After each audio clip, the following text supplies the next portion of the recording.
And just like Bon Jovi, we are halfway done with Obi-Wan.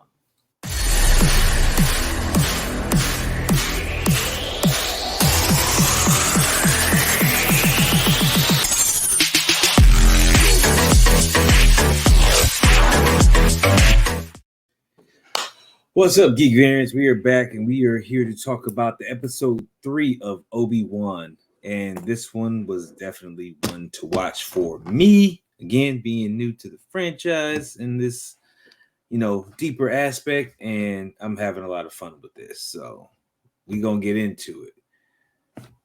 You see where this one left off. You've watched episodes 1 and 2. We got those on Friday. And here we are rolling around to Wednesday morning, and we get this third episode. So it's nice to have all half of it freaking within 4 days. It's fantastic. Obi-Wan has certainly delivered as far as I'm concerned with the nostalgia, setting everything up, the dramatics, the theatrics. It feels really nice. Brent, how are you liking it?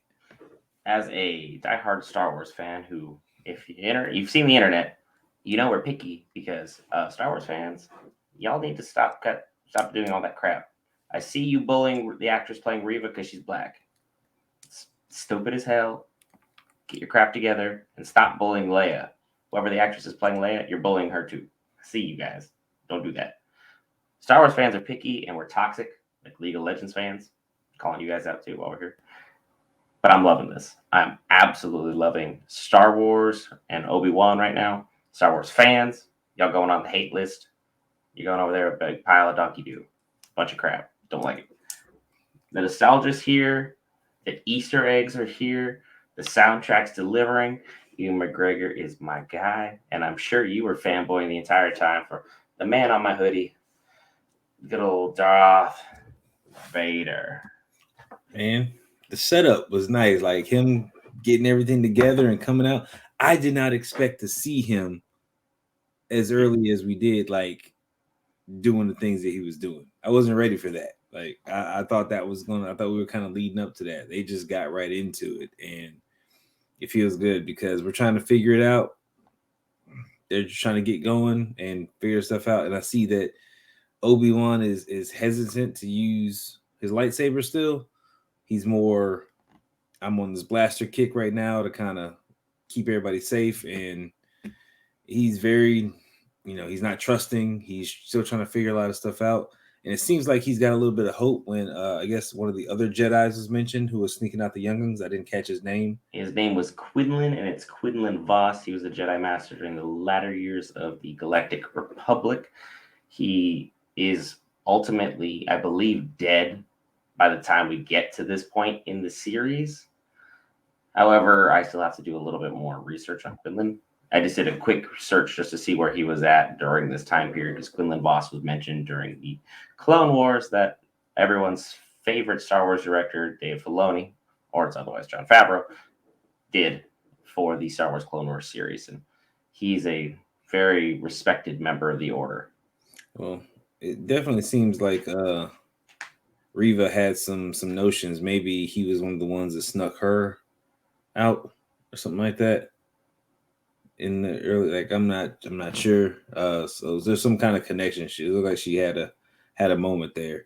So I mean, it's Obi-Wan trying to find out, I guess, who he can trust and who he can build around him to help him kind of get this done. Like he's gonna need help until he gets back to his full capacity. Like I don't know fully what he's capable of. I'm confident you do and stuff like that, but I've got an inclination. I mean, he already, handled Anakin once. So it's like, I'm confident that he can do it again. He just needs to, get himself in gear to really figure it out. And that's going to take some time. And I think Leia is going to be kind of key to that, to kind of help him, get that going. And I think Qui-Gon is going to be the other piece, kind of like you got to let it go kind of moment. You got to, like they did ultimately in the comics when Obi-Wan's grieving over Anakin's mother, Shmi Skywalker's grave, and he's like, dude, you gotta get over it, man. You just gotta move on. You gotta let go. But right now, Obi-Wan is showing us what people with PTSD are like. Once they've been burned badly in a terrible, horrific situation, getting their trust again is not easy. Once they've gone through a horrific event, whatever it may be, it's hard for them to move on and get past what happened and then function as a regular member of society. And I mean, the last time he saw Anakin, like before he turned, there was like, hey, I love you, man. I appreciate you. May the force be with you and all that good stuff. And the next thing you know, next time he sees him, he's trying to cut him in half so he can have his own galactic empire. So, bit of a 180 and kind of a stab in the face and the back and basically all your sides. But it's good to see that Anakin has survived being overdramatic, as always. He built that palace on Mustafar, which is where he got burnt up. So that's kind of funny that the place he got delimbed is the place where he decides to have his throne of power, because it's his greatest dark side nexus point. And then, just like he got burnt by the lava, he just wanted to burn Obi-Wan up. It's like Anakin's overdramatic self is still floating around in there in that suit of full on metal blackassery. Because I mean, holy hell, Hayden Christensen is doing a great job in the suit, and I gotta say the voice is it's really good. It's not James Earl Jones good, but I mean, come on, James Earl Jones is one of the most iconic voice actors, and I mean, maybe anything. James Earl Jones is still doing the voice, from what I know. Like, he's still doing everything. So, I mean, his voice lines and everything are still being scripted, whether they're reusing some of the old stuff that he was recorded before to piece everything together, like to make it work. So that it's possible. I'm not sure how they're setting it up, but it's definitely him.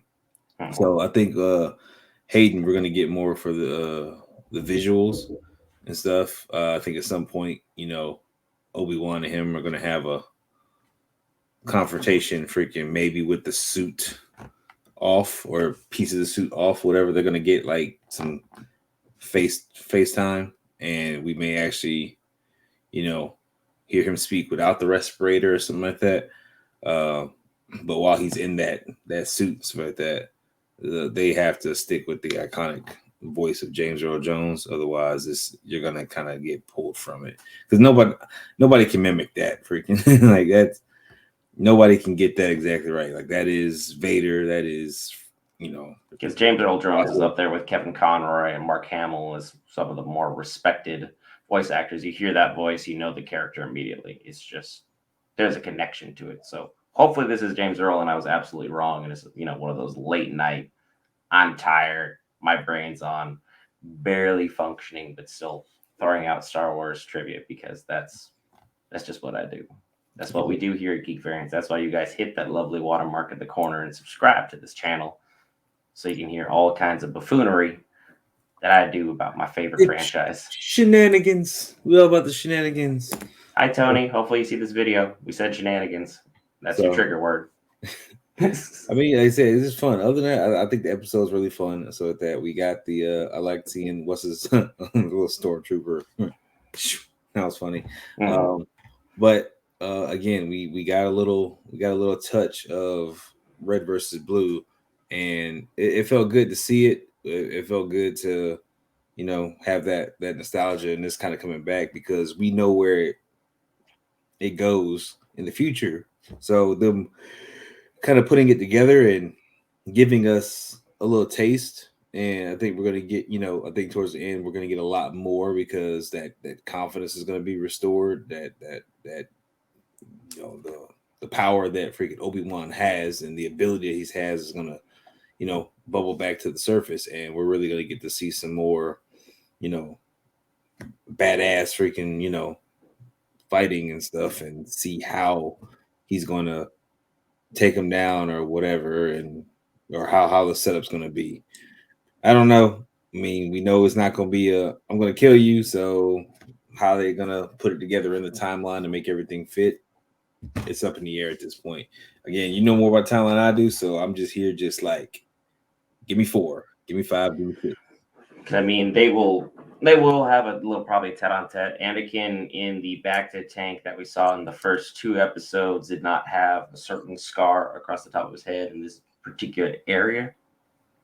Maybe Obi-Wan will give that scar to him in the series. Oh.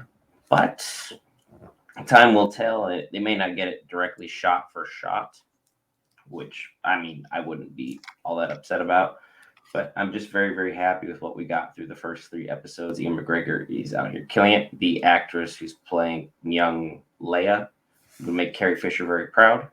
Reva is exactly who I want her to be at this point in time. She's strong, but she ain't stealing the show strong yet because, I mean, come on. It's Darth freaking Vader. He is the show. He's probably the most iconic character in all of sci-fi, let alone maybe all of any type of horror genre, just in the sense of you hear his voice and everyone's, no matter who you are, you're like, I know who that is. I don't want to mess with this man. And he was out here snatching necks, dragging people through the sand, dragging Obi-Wan through some fire. This was some great stuff. I love the series. I'm a little upset it's halfway over. But again, I'm very happy with what we've got so far. There's been a lot of action. And before I ramble on, is there anything else you got to add? Oh man, I'm good. I'm just again trying to see what's next and stuff. We just saw the end and it's just like, okay, well, what's Leia finna get into? So give me more of this. I'm excited for everything Star Wars has got coming right now. Give me more. And as always, may the force be with you.